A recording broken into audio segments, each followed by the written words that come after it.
Good day, everyone. Our program will begin in just a moment. Good day, everyone. Our program will begin in just a moment.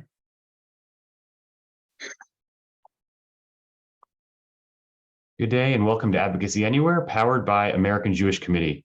Advocacy Anywhere is AJC's digital platform that enables you to engage with AJC's global expertise, content, and advocacy from wherever you are. Today, February 24th, marks the one-year anniversary of Russia's brutal, unprovoked war on Ukraine, challenging its sovereignty and territorial integrity.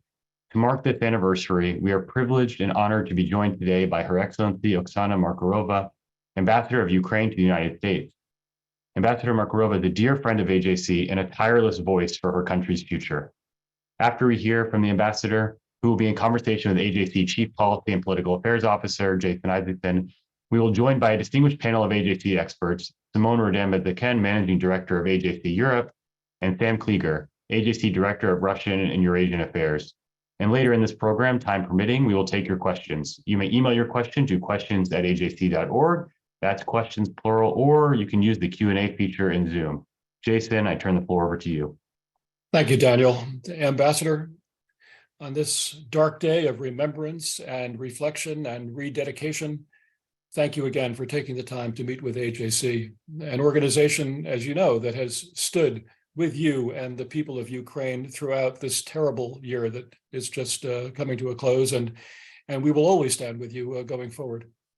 Let me just begin by asking what message you would wish to send to the American people, and specifically to AJC and to the American Jewish community, as your country continues to defend democracy and its territorial integrity in the face of the murderous and unprovoked aggression by Russia. Thank you very much, Jason. Thank you for having me. And let me first start by saying thank you to American Jewish community for standing with us, not only during this year, because as we mark this very sad, I wouldn't even call it anniversary, right? But 1 year mark since Russia invaded us again. We all know that it's been almost 9 years since Russia attacked us in 2014. And it has been 31 years since Ukraine regained independence. And together with our Jewish friends in Ukraine and here in the United States, we worked tirelessly to do the reforms, to transform Ukraine. We after especially 2013 and 14, have made so many reforms. And, we were on a very steady path of the European integration, transatlantic integration. Ukraine has been one of a very few countries that actually took the IRA definition of anti-Semitism and not only accepted and acknowledged it, but also included it into our legislation. So it's criminally punishable in Ukraine. And there were so many plans that we have been discussing together. There were so many development, investment plans. And then on the February 24th, Russian Federation decided to stop all that and literally destroy the country and destroy the whole nation. And we went through a very difficult period of 1 year, of course. And we have seen the destruction and war crimes and horrific loss of talent in Ukraine during this time. But today, as we mourn those that we have lost, we are focusing not on that. We are focusing on the fact that we were able to destroy pretty much all plans that have been there to do the blitzkrieg, to take over Kyiv in 3 days, then to destroy the whole Ukraine in whatever time frame the neo-imperialistic or neo-colonial dictators might plan. And that we were able to stand and we were able to defend our country and we were able to liberate more than 50% of what Russia was able to occupy. And today, our resounding message with all of our friends is that we can win. We can and we must win in this war. And I would like to thank also the United States. I'm honored and privileged to serve my country in representing my country here, and that our strategic friend number one has been with us all this difficult 365 days. And the security assistance and budget assistance and humanitarian assistance that we have received enabled us to continue the fight, enabled us to stay the course. And today, as we say thank you, we also would like to say we need to do more in order to finish it faster. So the priorities are still the same. And I'm very glad that today, President Biden and administration again announced not only a big security package of $2 billion, but also started disbursement of the budgetary assistance and tightened again sanctions and export controls. So we just have to stay the course. We just have to do more. And to all the members of AJC, thank you for being such an important part of the family. I wouldn't even say friends, family. All your support, you being on the border with Poland, on the border with other countries, you welcoming people, you helping so many people in Ukraine. We value and really appreciate all of that. And unfortunately, again, I still have to, while thinking, say, please do more, because it's so important for all of us to win. I mean, of course, it's existential for us, for Ukrainians, but it's also existential for everyone who believes in these values. We have to win to send a resounding message to all the dictators, not only Mr. Putin and his cronies, but to all the dictators and to all the terrorists, that you cannot redraw the borders of an independent country with force in the 21st century, that you cannot attack civilian infrastructure, civilian objects, attack civilians and stay unpunished. So the focus right now is everything that we need in order to win, but also that we need to get to just peace.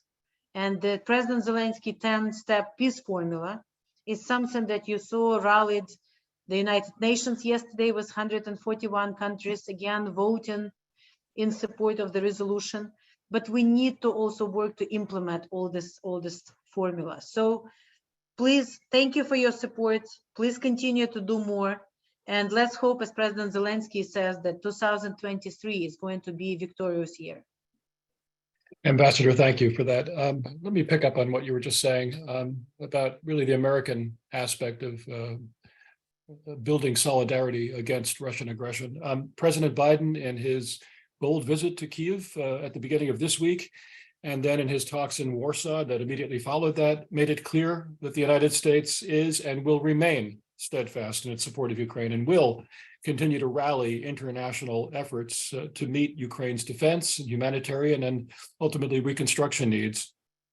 And today, as you've also just indicated, announcing a new tough round of sanctions against Russia, as well as Belarus and Iran.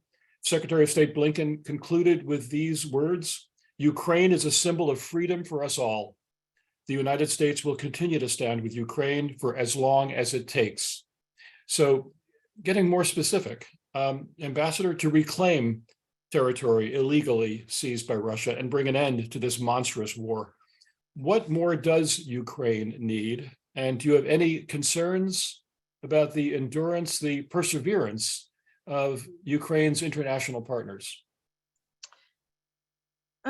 Well, what do we need is exactly what we needed from the day one. You heard me speaking about weapons, financial support to Ukraine, and sanctions and isolation and export controls for Russia. We just have to continue doing that, and we just have to double down as Russians do not stop. The sanctions that we have seen today are great. I'm glad that more banks and more companies, especially involved in the military defense sector, are included. But there is still more we can do. And, we just need to keep pushing until Russian Federation realize that they cannot win. So it's both providing us with more military support and more financial support. And again, we still do not request any other country, including the US, to send your troops. We can do the job. We just need the tools. But also, to isolate Russia more. Right now there are discussions about the future Olympics or about something else, but we cannot allow, people who are attacking and committing atrocities to participate in this. So we have to be firm and we have to stay the course. Now, do I have any concerns. I mean, of course, it's work. Nothing is given, so we have to spend more time on sharing the information. We have to talk to people because people who are against it, they are definitely in the minority, who don't think that US or other countries, they're in minority, but they're very vocal. So people who support us, and the recent polls clearly has shown that more than 65% of American adults actually think that US should support Ukraine in this fight. They know it, they put flags outside of their houses, but they do not call on a daily basis to their congressmen or senators saying, you support, thank you, please continue doing so. We have to do that. We have to make our positions clear, and that's what I'm asking from our American friends, from American Jewish community. I know that you are supporting us. Please also make this position public. It's very important. It's very important to repeat it because as time goes, sometimes you have to be on top of the informational things, because Russians are trying to do all the propaganda and trying to wedge a divide. But on this day, seeing so many people supporting Ukraine, seeing so many people reaching out to us, it's work that we have to do. We have to stay on the course, but I can say that I'm positive that people, especially in the United States, they feel this fight as their fight. They understand that this is a huge injustice that has been done to a peaceful, much smaller country that has give up Ukraine in 1994 nuclear weapons, and we used to have the third largest arsenal, and was attacked by a huge, aggressive, authoritarian nuclear power. So, I think we have to stay the course and we have to work hard 24/7, but I'm positive that the support is and will be here. Ambassador, thank you. Going back to sanctions, we talked about the sanctions that have just been imposed today on top of the previous sanctions from the United States and from G7 countries and others. But are the sanctions having the desired effect? I read in, actually, as in Kyiv Independent, had a story last month that said, I quote, Russia's economy has not collapsed and is unlikely to do so in the foreseeable future. Can economic pressure have the impact that it has to have to bring this war to a close?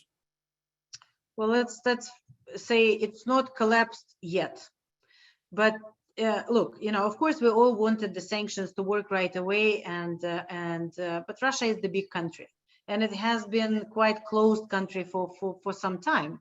We have other precedents like Iran and others, which has been under sanctions for decades, and they still are able to even construct the drones, which Russia is trying to buy from them, and already bought and destroy civilian objects with them, commit war crimes in Ukraine. So sanctions do work.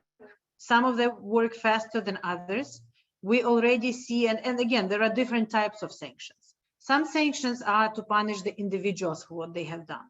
And the sanctions are very important. They send very clear message. Some sanctions are to seize and then in the future confiscate the assets of those who are responsible. And we already saw the first confiscation, not a huge one, 5.4 million, but it's a path that is available now to the DOJ and Department of State to actually go through that route. Some sanctions decrease, and export controls especially, decrease Russia's ability to fight. And we already see that since Russia has to turn to Iran, I mean, how sad is that, right? To purchase some of the military objects and also look for missiles in North Korea and other parts of the world, we see that the sanctions are working. We have to toughen them, and we have to target the sectors which were not targeted before. So I really applaud the oil price caps, and then the products, the gasoline products price caps, and all the export control that we saw today, because it actually widens the sectors to which the sanctions are going to be applied. And also there are a number of efforts now to see that other countries are not helping Russia to evade the sanctions. So altogether, with the new sanctions which will be coming if Russia will not decide to stop and pull from Ukraine, I'm positive that the cumulative effect will not only decrease the revenues, which is very important, not only decrease the ability of Russia to continue this aggressive, unfair, unjustified war, but for the long term, the Russian economy is in decline already. And if they would like to think about their own people's welfare instead of actually dreaming about some kind of neo-imperial or neo-colonial ideas, they should stop and they should use their public money for their own people. You know, we have seen the images from Russia, you know, how poor people are outside of Moscow and St. Petersburg. Yeah. So look, it already works, but we just have to generate the coalition, work more with the European countries, widen the coalition to include other countries, not only European Union and G7. And then I'm positive that we will see a moment when Russia will be facing, together with our victories on the battlefield, the only right decision to stop their aggressive war and get out from Ukraine. Ambassador, let's talk for a moment about President Zelensky. No one can forget the impression that he made when he came to the United States and addressed a joint meeting of Congress. A phenomenal evening, historic. His leadership throughout this ordeal has really been inspiring on a scale that I think has really few parallels since World War II. What prepared him for this historic role that he is playing, and how have the Ukrainian people, after the political upheavals that preceded his presidency, responded to him and placed their trust in him? Well, first of all, I think, you know, President Zelensky is very brave. And this is not something you can learn. You're either brave or not. And on the 24th of February, all countries saw the first response, and you know the mass media just recently reminded about this first video that he has recorded, where he said, "Stay calm, everything is prepared, we're gonna fight." And then the next video from the on the street when he was with Prime Minister and head of the office and everyone, who said, "Look, we are here, we are not going anywhere, we're gonna fight and we're gonna win." And this bravery and leadership by example, because you know he not only stayed to fight with his people, but he has shown such a remarkable leadership in everything that he did.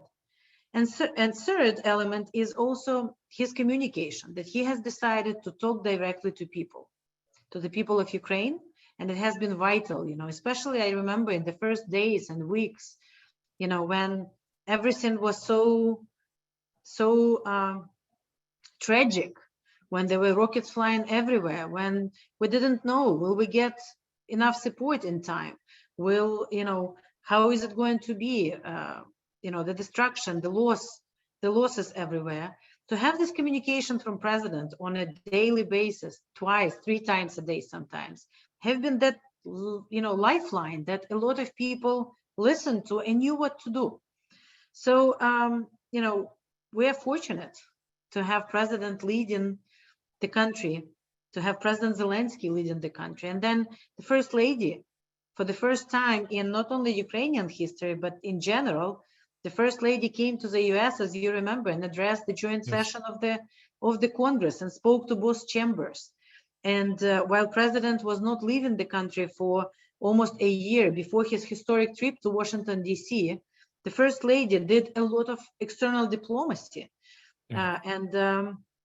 You know, but I think, you know, when the Time magazine named President Zelensky the person of the year, and President Zelensky and the spirit of Ukraine. And President Zelensky talks about it personally himself all the time, that it's all of us Ukrainians doing everything possible on a daily basis to defend our country. And it has been, you know, a lot of people at the beginning of this invasion were comparing Russian army to our army, or, you know, the weapons to weapons. But the right comparison is compare their troops to all 40 million of Ukrainians, including the Ukrainians here in the United States, including the Ukrainians who are Jewish Ukrainians, including, you know, all other Ukrainians, you know, as we say, Ukrainians by birth, by blood, or by choice. How can you win over 40 million who are ready to die for their country, who are ready to defend their country, who are ready to defend their homes with everything we have, as long as it takes?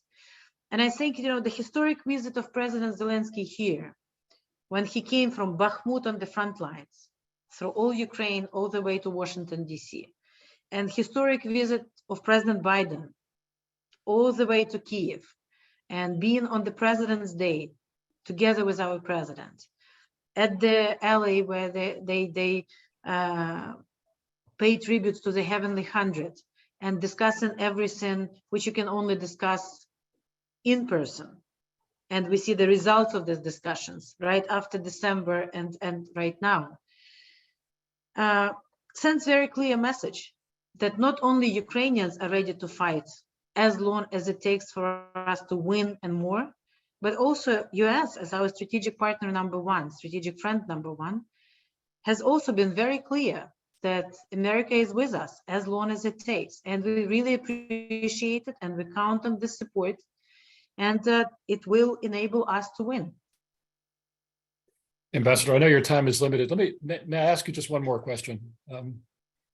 Talk about your government's vision for its future relationship with Europe, with the European Union, future relationship with NATO, perhaps. As you know, some analysts have, and political figures have suggested that Ukraine's NATO aspirations will not be realized in the near future, at least in the foreseeable future, but that accession to the European Union could proceed and perhaps even figure into a future end of conflict negotiation with the Russians. How do you see that shaping up? I think this Russian invasion made everything very clear, and a lot of shades disappeared, and everything is in a very black and white terms. There is no middle ground. You're either part of the civilized world, democratic world, or you are part of authoritarian, Neverland. So, all this talks about neutrality, all this talks about, you can be like between West and East and everything else. Everything that we Ukrainians knew was a bit false narrative. I think it's clear to everyone now that it doesn't work. We have been neutral. We have not been part of any alliance. We have gave up our nuclear arsenal. We have been trying to use the diplomacy, and yet it didn't save us from this brutal attack from Russian Federation. So the people of Ukraine are very clear now. We see our future in European Union, and we see our future in NATO. It's in our constitution. It's what the majority of Ukrainians support, and this is what is in our heart. So we are so grateful that our European Union family state members made a historic decision also during this time of the war and granted us candidate status. And believe me, while fighting on the front lines, we are fighting inside to conduct and do all the reforms necessary in order to speed up our accession into the European Union. And we're very successful, as the recent European Union summit, Ukraine-EU summit has shown. Similar with the NATO. I mean, of course, we understand there is a roadmap. Of course, we understand that there are reforms that we have to be done. Of course, we understand that the war makes it very difficult. But we know this is where our future is. And we are working on the NATO implementation reforms because we are EOP status country with NATO. And there is a lot that we are doing as we fight to continue transformation, not only of our military armed forces closer to the NATO standards, but also everything else that has to be done. So I'm an optimist there. And I think, of course, the priority number one is to win. But after we win, I think there is a lot that we can offer to NATO and a lot that we can offer to the European Union. So after we win the war, we'll work really hard to win the peace and quicker become members of both. Thank you, Ambassador. And we will be with you as we have always been with you. Thank you very much for taking the time on this very difficult day to be with your friends in the American Jewish Committee. Thank you very much. thank you for your support and for your friendship. Thank you. Thank you. Daniel? Oh, and here we are. I'm now accompanied by my colleagues Simone Rodin and Sam Klieger, whose camera is now on. Let's continue the conversation. Thank you for taking time to be with us. And Simone, I know it's late on a Friday, so thank you for being with us, especially this evening. But Sam, let me start with you. You've lived in Kyiv. You've seen with your own eyes the resilience of Ukrainian people, their commitment to charting a democratic course for their country. Please reflect for our viewers how the country has changed since the Maidan Revolution in 2014 when you were there. One of the times you were there. That was when the Ukrainian people essentially drew a line in the sand against Russian influence in their country. How has the country changed since that time 9 years ago? What have you seen? Yes, thank you, Jason. Good afternoon. It was a very, very impressive moment in my life when I stood among hundreds of thousands of Ukrainians at Maidan place in Kyiv. Initially, the protest started in December of 2013, and it was against immense corruption in Ukraine, led by then President Yanukovych.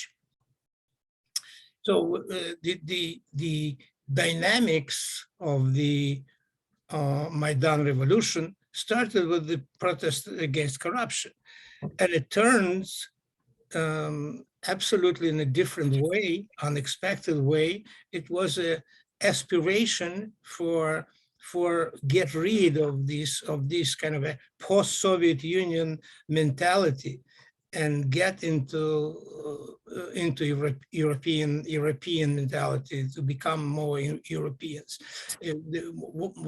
What impressed me the most was the faces of young people among the hundreds of thousands. Some days the crowd reached 1 million people. And I was several times on Maidan at that time, in the spring, in the winter and spring of 2014. And predominantly young people. And I look at their faces and I will never forget. I mean, it was kind of a shining eyes, shining faces. They were so inspired. They were so enthusiastic about changing the course of history. And it was unbelievable, unforgettable experience for me, personal experience. I have never seen it since the time of the Soviet Jewry movement, how people together can fight against the totalitarian regime, against oppression and so on, for freedom, for freedom. That was on their faces, the kind of on their short front, saying, well, freedom. We want freedom. We want liberty. We would like to be free. And also it changed their identity. Before that, they didn't, I mean, the identity was kind of a bleak. They didn't realize exactly. They cannot say on themselves, we are Ukrainians. Now they're saying they have very strong Ukrainian identity as opposed to identity of Russian, not Russian, kind of a Soviet Union, former Soviet Union identity. Now they are Ukrainians, and that moment was the change in this, as far as I understand, the change during Maidan Revolution. Oh, thank you, Sam. It makes it clear, and it makes the resilience clearer, and it makes even the bravery that Ambassador Markarova spoke about from President Zelensky throughout the Ukrainian population. Simone, let me turn to you. We discussed with the ambassador the need for further military and economic assistance as Ukraine fights and later rebuilds from the Russian invasion and the country's reliance on its European partners. Now, please share your thoughts about those European partners. We talked about that a little bit with the ambassador, about differences that are emerging within the EU on continued massive support for Ukraine, and on ways to wind down this war and on a future European relationship with Russia? So first of all, when I look back a year ago, it seems that we are in an entirely different world. As of course, for Ukrainians on an everyday, life has changed entirely. I looked at pictures of, Ukrainians who were just on February 23rd, going in the park, doing the average things, you and I do, going to restaurants, to cafes, and everything has changed. But I think more widely, the European continent has changed entirely. And I think one of the big surprises is the relative, actually strong European resolve and unity in supporting Ukraine, particularly given the extent to which Europe was dependent on Russian energy, of course, in particular. So, when you look back, is who could have imagined, a year ago, the speech given by Chancellor Scholz, for example, the delivery of Leopards just, by Germany. It is, as the Germans would call or have called, a Zeitenwende, sort of a Zeitenwende, sort of a paradigm shift. So we are, I think, in Europe living in a very, very, very different world today. And European unity and European support for Ukraine really is pretty strong. The ambassador mentioned support in the United States. There have been numerous polls in Europe. The support remains strong for Ukraine. I think one of the and you've spoken about this, in the conversation with the ambassador and also just with Sam. One of the reasons, I think, is the incredible spirit of Ukrainians and the leadership of President Zelensky. And I think, of course, in itself, but I think it needs to be taken in a larger context. I think for too long, I think many of us here in Europe have sort of largely forgotten since the end of the World War II, and particularly since the end of the fall of the Soviet Union, what we stand for, the values of freedom, the values of self-determination, the values of sovereignty, the values of democracy, sort of have been taken for granted. And to see a country, to see a people fight and be so incredibly courageous, I think has helped a lot for European resolve and unity. Now, are there weaknesses? Of course there are. There are definitely a few countries that have been slower, that have been a little bit more reluctant in opposing Russia, on supporting Ukraine. But for now, it has held up. All of the packages that have been voted by the European Union have to be voted on unanimity. So for now, there have been difficult negotiations, and we're not going to go into the detail, but for now it has held up. There is a danger of Ukraine fatigue. Kremlin propaganda is making its way, of course.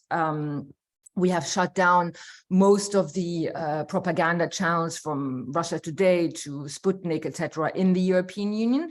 But still, of course, they're making the way. And also there are consequences, of course, also, whether it's inflation, the high prices of energy, all of this has an impact of European. And maybe the last thing I think that has changed is the place of Central Europe within the European Union has, I think, changed significantly. The fact that Central European countries have warned us here in Western Europe for such a long time that, what Vladimir Putin was up to, have reminded of 2008, the invasion of Georgia, have reminded of 2014 as well, and have really warned it for a very long time that Vladimir Putin had imperialistic ambitions. And being faced with that reality today, I think helps other Western European who, were a little bit, how can I say, naive, to listen to Central European countries more. And of course, also the role played by those countries very, very courageously, whether it's by taking in millions of refugees in their country, whether by supporting Ukraine militarily so strongly. All of this, I think, has changed the face of the European Union quite substantially, and also the dynamics within the different European member states' countries. Stay on this for a second. I'm interested in maybe a comparison between what we were hearing in the first months of the war from certain European leaders and what we're hearing today. I do recall a lot of talk early in the war about looking for exit ramps for Russia. And maybe let's take into consideration Russian defense needs as well. I don't think I'm hearing that so much anymore. Are you? And then secondly, say a word, if you would, about the last comments from Ambassador Markarova about EU accession and also NATO accession for Ukraine. Are there clear paths on both of those fronts? So regarding Europe accession, the quick answer is yes. I think going back to what I mentioned early on, the understanding today that ultimately what Ukraine is fighting for is exactly what Europe stands for, meaning the safeguarding of life, the idea of liberty and freedom, the idea of democracy. Of course, there are reforms that are necessary, but even this, I mean, when you think about it, that to even have things that are being done in the middle of a war against corruption is quite something. Yeah. So yes, I think the path is clear, and I think there is a clear understanding within the European Union that that is the only option. NATO is more complicated. I don't think it will happen right away, but I think what needs to be done is talk about it. Have the conversation about it. And I think that is absolutely crucial. And I think there is also the fact that once I hope Ukraine is within the European Union, the conversation will change entirely about everything else as well. Yeah. And what was your first question? Really about some different signals from European leaders about an off-ramp for Russia. Yes, listen, there are from time to time still comments about this and conversations about this, because obviously the question is, what is the end game? But I would say mostly from leaders, it is, as you said, less the case today. And I think, I was just at the Munich Security Conference last weekend, and it was pretty clear that there was a consensus amongst European leaders that the outcome of the war needs to be for Ukraine to win the war. And that is the only way that actually peace can actually happen. Now, what does it entail? How long will it take? What do the Ukrainians need? That's a whole different ballgame. But the ultimate understanding that the only way to actually achieve peace is by having Ukraine win the war, I think has become a large consensus amongst Europeans. Fascinating, and so important. Thank you, Simone. Sam, let me come back to you, please. Among the millions of Ukrainians forced from their homes by this war are thousands who have made their way to Israel. Many, but not all of them, members of the Ukrainian Jewish community. Many thousands of Ukrainian Jews have taken refuge in Poland and elsewhere as well. Talk with us about how the community, the Ukrainian Jewish community, is coping with this crisis and what the prospects and expectations are for Jewish and other Ukrainian refugees to return to their homes in Ukraine after this war ultimately ends.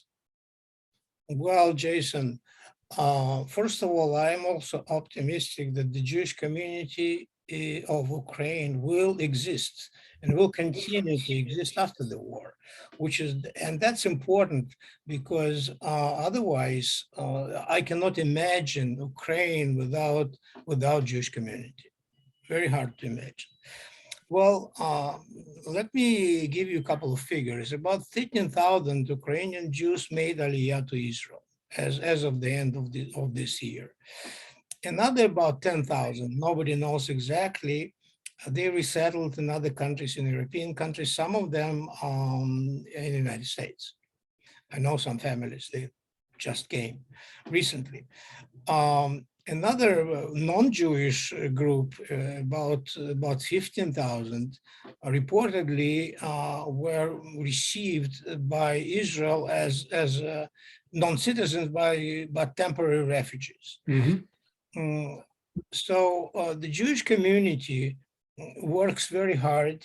First of all, especially in the first days of aggression, to evacuate Jews from the war zone, especially for the elderly people and Holocaust survivors. And we, AJC, we helped a lot with that. We gave a grant to Jewish Confederation of Ukraine, one grant, and then the second grant, especially targeting the elderly people and Holocaust survivors to bring them to a safe place, to the western part of Ukraine, and then some of them return back, but provide them with food and everything that is needed.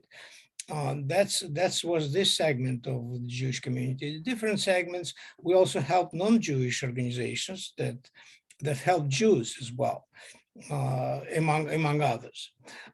Well, the thing is that there are some notion within the Ukrainian within Ukraine that the Jews are kind of a privileged group because they are first to be evacuated, they are first to get help, to get assistance from numerous Jewish organizations and non-Jewish organizations. So there is a kind of a notion, especially in social media, that the Jews are, better than the rest of the population. Well, that's understandable, but at the same time, there is no anti-Semitism. There is no manifestation of anti-Semitic rhetoric, except some of in the social media, as I said, and there is no anti-Semitic acts. So about returning, I spoke to many Jews and non-Jews who left Ukraine, in Poland, here in Canada, in Switzerland, in Spain, in the United States, and many of them intend to return after the war, because they do believe that after the war, the boom will start. The Ukraine will be rebuilt, and billions of dollars will come to restore. So they do believe, from economic perspective, and for many Jews, to say the truth, Ukraine is a home of their 1,000-year history. So I do believe that the community will continue to exist in Ukraine. Thank you, Sam. Simon, let me come back to you. And we talked a little bit about this before, but a little bit more on the degree to which this war has tested and, in a sense, I think you could even say redefined NATO. Perhaps also the relationship between Europe and the United States within NATO. At the level of, you talked about February 23rd, the day before the war began a year ago, people were in cafes and restaurants in Ukraine. How about in Europe? In cafes and restaurants, what is the talk about the war? What is how do you feel the war in Ukraine on an everyday sort of street level life in Western Europe and in Europe generally? Is it a fact of life, or is it very far away? It was more than a fact of life, I would say, for the first 6 months, all over Europe. I remember actually speaking to the head of a TV channel here in France, who told me that in April, when the presidential elections happened here in France, that whenever they would take take it to the presidential campaign, speak about the presidential campaign, speak about the candidates, the numbers of viewers would go down because the only thing that people were interested in was Ukraine. Yeah. And now, of course, it has decreased. It has been, first of all, in our time, attention span is always, limited. And people have gone on with their lives. But still, I would say it is still very much present in our mind. There are, at least, in most of Western Europe, it's on every day on news in some way, shape, or form. Every day you will have newspaper articles, so it's present. I think the other thing that, because you mentioned NATO, the other thing that has changed in terms of the conscience, in particular with political leaders, is, you probably remember that there was a very famous interview with French President Emmanuel Macron in The Economist, who spoke about NATO being brain dead. I do remember. So, when you fast forward to today, I don't think there will be one single leader who will say that NATO is brain dead. The understanding of the need of a strong transatlantic alliance couldn't be stronger.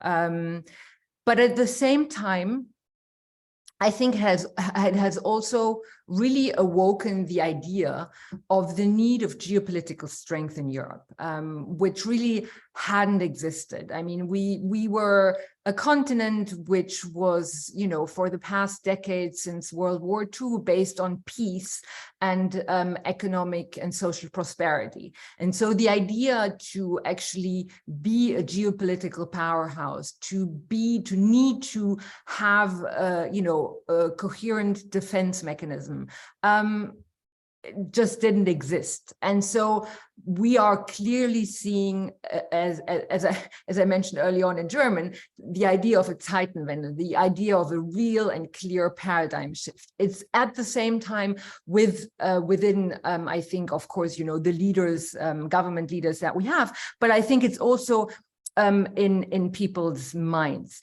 Now, you mentioned, what we are seeing across Europe.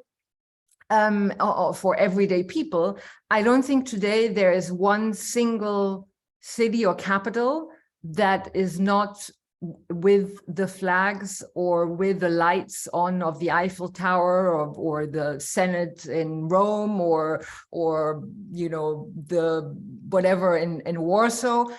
All over Europe, you will see the flags of Ukraine or the lights up built of buildings with yellow and blue of the Ukrainian flag across the European continent. So yes, it's less than it was a year ago, but it is, I would say, still very, very strong.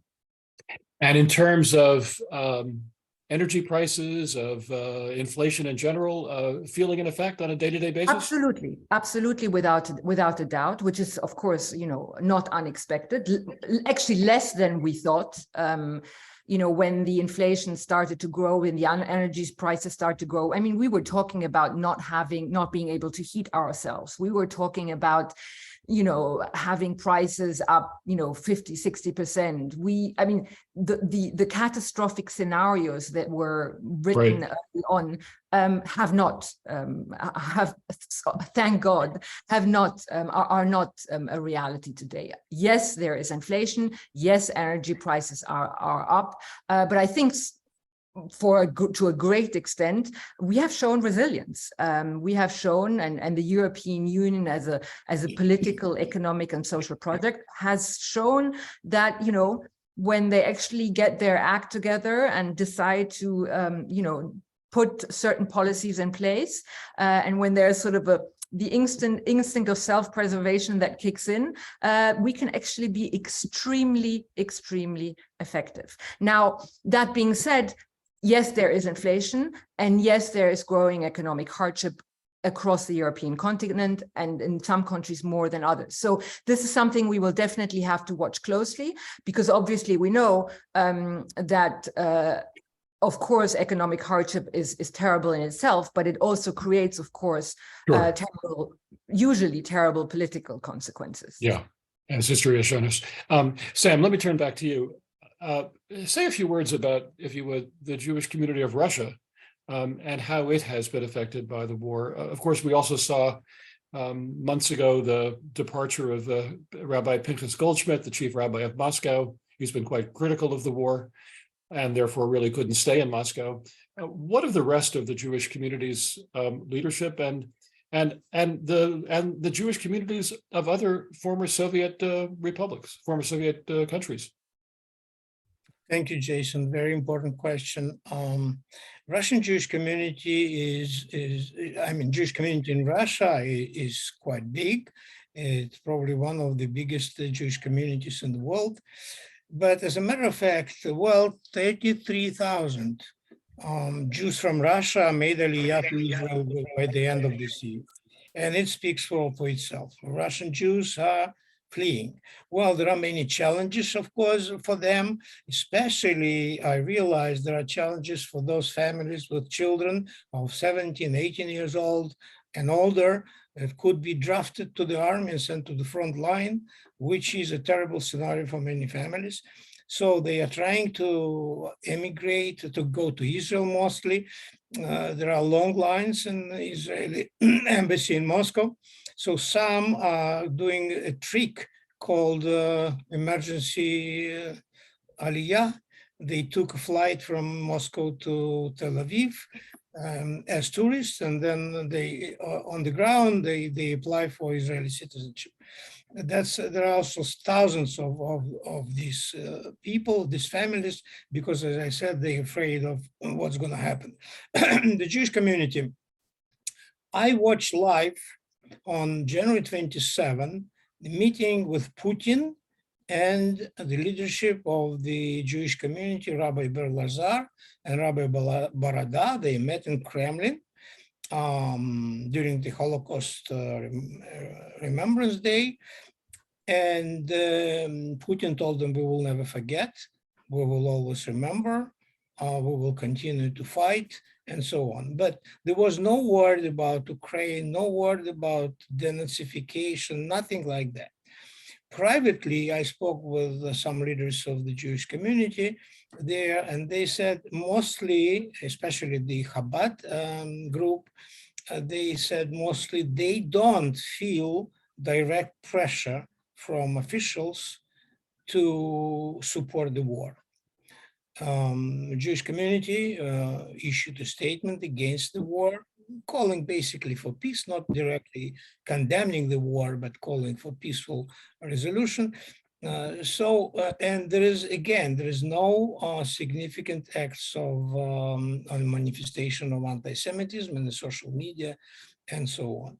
As for the rest of the Jewish communities, especially vulnerable Jewish communities of Moldova, as you know what's going on in Moldova right now, it's terrible. It's also on the brink of the war. Russia may invade it any day. Transnistria is kind of they have about 2,000 Russian troops there and so on. So the Russian Jewish community in Moldova is very vulnerable. Many are making aliyah as we speak, but at the same time, the community is in danger and needs our support and our help. Belarusian Jewish community even more in danger because they cannot even speak. They cannot talk in our communication.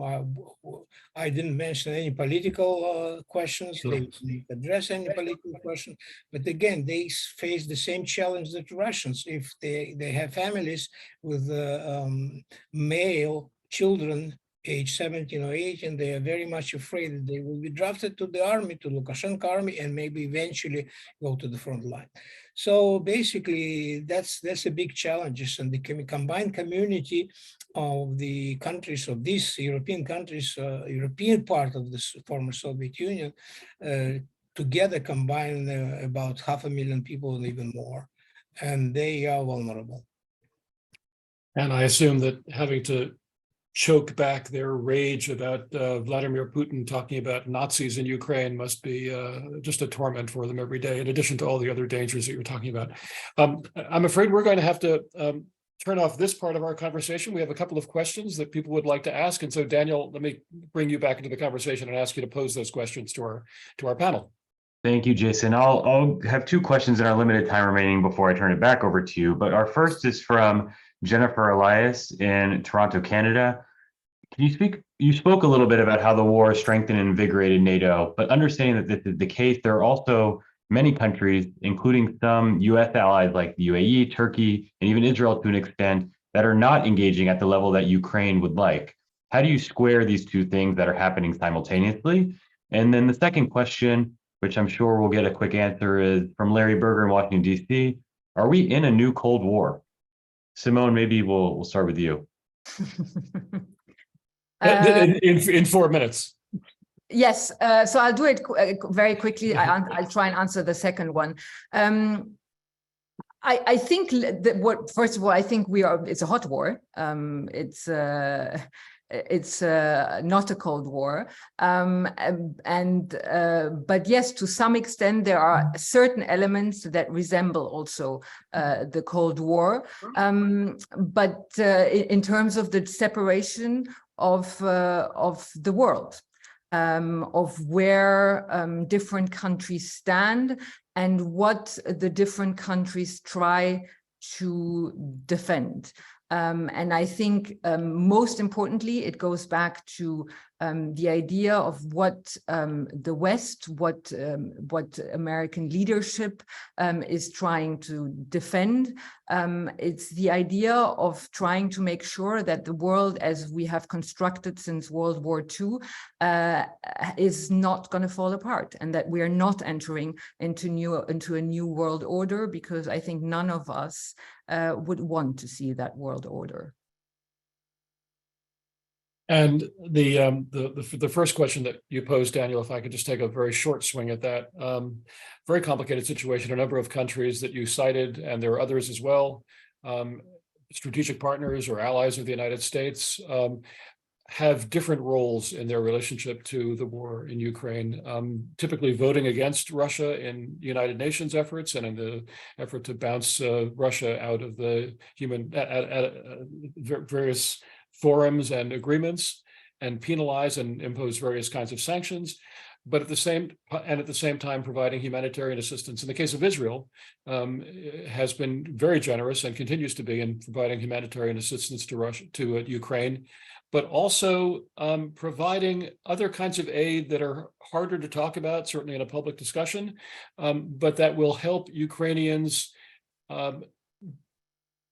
be warned against incoming missiles. There was recently some reporting on that, you may have seen as well, to provide for the defense of Ukrainian cities in that way, rather than through anti-missile systems, but through warning systems that will allow for the safety of Ukrainians. Also, the field hospital that was set up, also taking in refugees, also a great deal of other kinds of aid that have been delivered over the last year to Ukraine, and also providing, and this has been less reported, assistance to other countries that are providing military hardware to Ukraine. So not direct military assistance to Ukraine, and the less we talk about that, the better. But suffice it to say that our allies and strategic partners are, in the ways that they can, while also looking out for their own important defense needs, are providing assistance to our friends in Ukraine and beating back Russian aggression.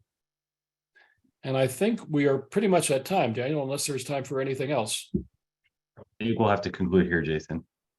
Then I want to thank Simone, and I want to thank Sam, and I want to thank, of course, Ambassador Markarova, who also was on earlier in this conversation. And I want to thank all of you who have been on today's call as AJC continues to stand with the people of Ukraine, the government of Ukraine, and the cause of freedom in this important defense of democracy and territorial integrity. Thank you for your continued support of AJC. Thank you for everyone who is listening, and Shabbat Shalom. Shabbat Shalom and Slava Ukraine. Thank you, everyone. As a reminder, you can visit ajc.org/Ukraine, where you can find important resources and take action against the Wagner Group, a band of tens of thousands of Russian neo-Nazis, mercenaries that commit atrocities against innocent civilians in Ukraine and beyond. Again, that's ajc.org/Ukraine. And Jason, if you'll allow me, we cannot close today's program without mentioning the National Day of Hate that's being organized by neo-Nazi groups in the United States against American Jews tomorrow. As always, AJC stands strongly against this hatred and will remain Jewish and proud. Thank you again, everyone, and Shabbat Shalom.